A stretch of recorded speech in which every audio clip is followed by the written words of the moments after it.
কিন্তু বলেছেন, স্বয়ং রবীন্দ্রনাথ ধর্ম ও ধর্ম প্রবন্ধে বলেছেন।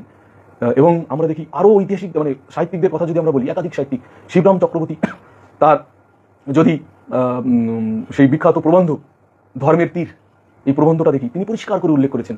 সেখানে দুর্গার কথা উল্লেখ করেছেন, যে কেমন মায়ের মূর্তি সেখানে তিনি উল্লেখ করেছেন।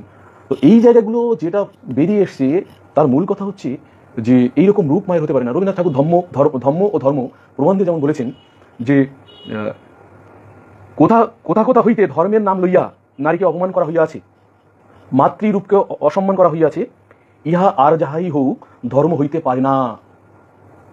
যেমন শিবরাম চক্রবর্তী তিনি ধর্মের তীর গ্রন্থে বলেছেন যে মায়ের কদর্য রূপের বর্ণনা কখনো মাতৃরূপের প্রকাশ ঘটে না। কেমন কদর্য রূপ আপনারা বুঝতে পারবেন যে একজন পুরুষ সে কি করেছে, একজন নারী পা দিয়ে একেবারে পা মারিয়ে ধরেছে, তাকে পা দিয়ে মারিয়ে ধরে একটা অস্ত্র দিয়ে তার বুকে বেঁধে দিয়েছে, গোল গোল করে রক্ত বেরোচ্ছে। ওইদিকে সিংহ সে খুবলে এক খুবলা মাংস বুক থেকে নিল, কার্তিক তীর ধনু ধরে বসে আছে, আর একটা অস্ত্র ধরে বসে আছে গণেশ। আবার সবাই মানে মারণদেহী অবস্থা, মার অবস্থা। একটা মায়ের রূপ এরকম বিভৎস হতে পারে? প্রকাশ্যে একটা পুরুষকে পাড়িয়ে ধরে একজন মা এরকম ভয়ঙ্কর একটা খেলায় নেমেছে, ভয়ঙ্কর একটা অস্ত্র শস্ত্র সেখানে এরকম নেমেছে, এবং ইঁদুরও খাওয়াতে যাচ্ছে। ভাবুন বিষয়টা, মানে এই হিন্দুদের ব্রাহ্মণবাদীদের দেবতা ইঁদুর একটা দেবতা, পেটাও একটা দেবতা, এবার ভাবুন। তো হনুমানও দেবতা, কি বিষয় যে একবার ভাবুন। অর্থাৎ এই যে মারণদেহী রূপ, এটা মায়ের কখনো রূপ হতে পারে না। সেই মা কখনো কল্যাণকামী হতে পারে না, সেই মা কখনো বড় ভাই দায়ী হতে পারে না, সেই মা হতে পারে না। এটা একাধিক ঐতিহাসিক মানে সাহিত্যিকরা বলেছেন।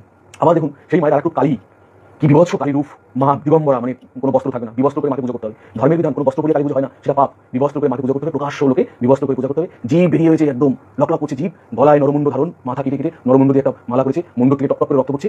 আর ওই আরেকটা মুখ বের করে মা আরেকটা রূপ বের করেছে, আরেকটা মুখ বের করে সেই রক্ত চুয়ে চুয়ে খাচ্ছে, সেই রক্ত আবার পড়ছে মাটিতে, শিয়াল খাচ্ছে, হিংস্র পশুরা খাচ্ছে, মায়ের হাতে খর্ব কাটছে, মাথা কাটছে।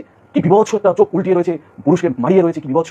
এখন আমাদের কাছে বিভৎস লাগে না, কারণ ছোটবেলা থেকে মা বাবা আমাদের দেখাচ্ছে চিত্রটি দেখতে দেখতে আমাদের চোখ সরে গেছে, আমাদের কাছে এটা বিভৎস লাগে না। কিন্তু একটা মাকে কত নোংরা ভাবে, কত অশ্লীলভাবে এইভাবে মানে প্রকাশ্য পুরুষের সামনে জনসমক্ষে মায়ের এই ভয়ঙ্কর রূপ মানে কালী এবং দুর্গার মধ্যে দিয়ে প্রকাশ করেছে। এটা মাতৃজাতির অপমান। দুর্গাপূজা, কালী পুজো সম্পূর্ণ সমগ্র মাতৃজাতির অপমান এবং ভয়ঙ্কর অপমান। এটাকে বলেছেন, এটা বলেছেন একদম সরাসরি শিবরাম চক্রবর্তী, যে মায়ের রূপ লইয়া সমগ্র মাতৃজাতিকে অপমান করা হয় নাই।